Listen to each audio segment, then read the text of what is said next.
it's time for me to start making videos. Today I'm going to install the Power Watchdog because I don't like the one that hangs from the box because I'm afraid it'll get stolen. Anyway, it looks like it's pretty easy, so we'll film it and see how it goes.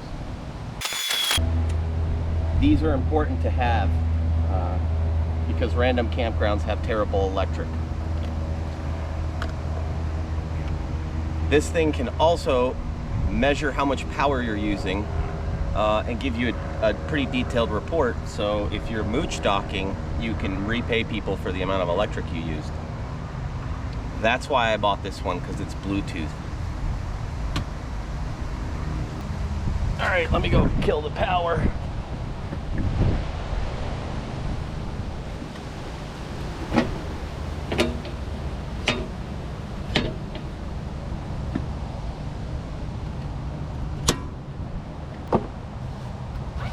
Gotta check to make sure there's no power, even though I know there's no power.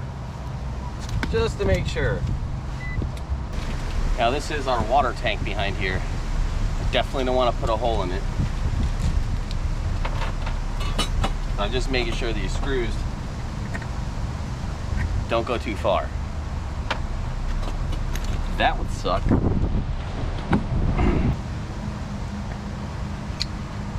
Get yourself some massive wire cutters.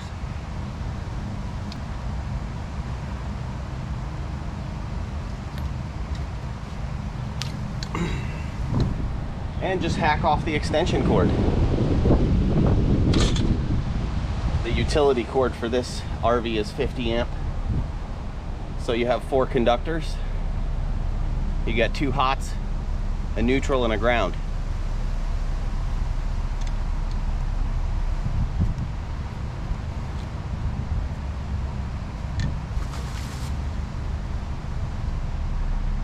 Typically I splice the wire back as long as the connection is wide.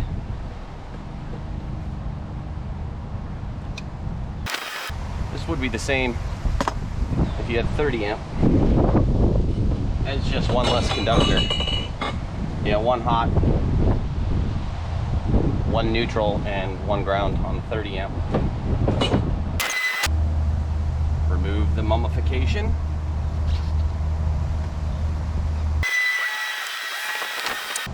Electrical standard dictates the coloring of the wires.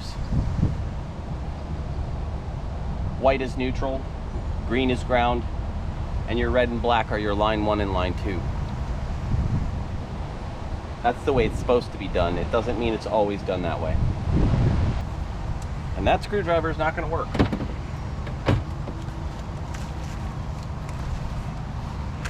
Ta-da!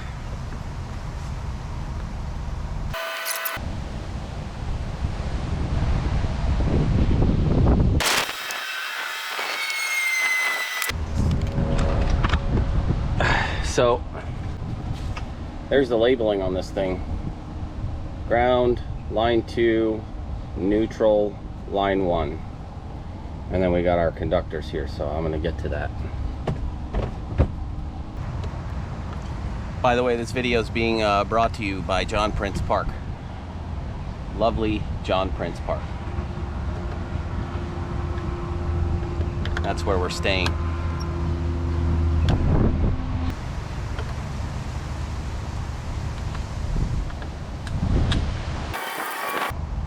Always tighten your electrical connections, very tight.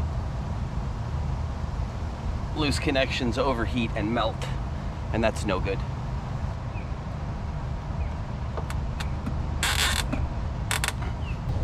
Really should use the right tools for every job. These are not the right tools. I'm just too lazy. If you're gonna do it this way, you gotta be careful not to cut any of the copper while you're stripping it away. The precious copper carries the amperage.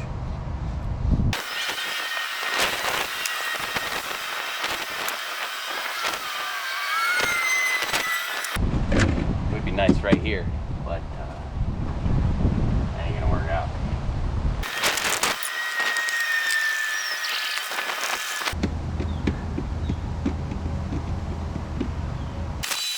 Get some electrical tape, make that look nicer.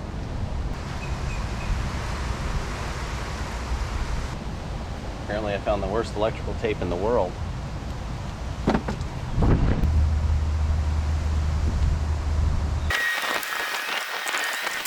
I'm borrowing some of the clips from the excessive amount of clips they used on some smaller electric in here because they put too many, in my opinion. And it's important to secure these wires so they can't be flopping around and pulling on the connection here. You want this connection to stay tight and not move around. That's important.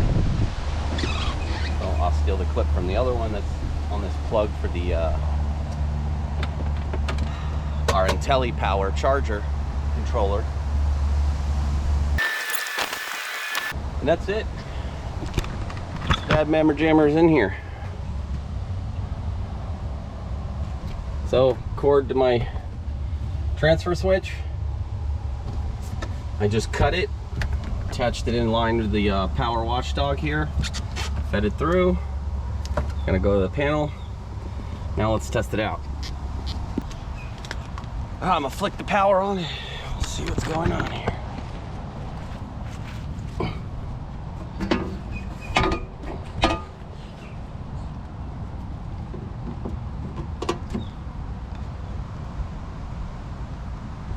Oh, it feels so good.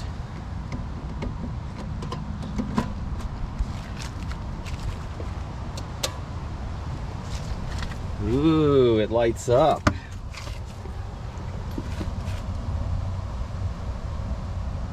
The little guard dog lights up.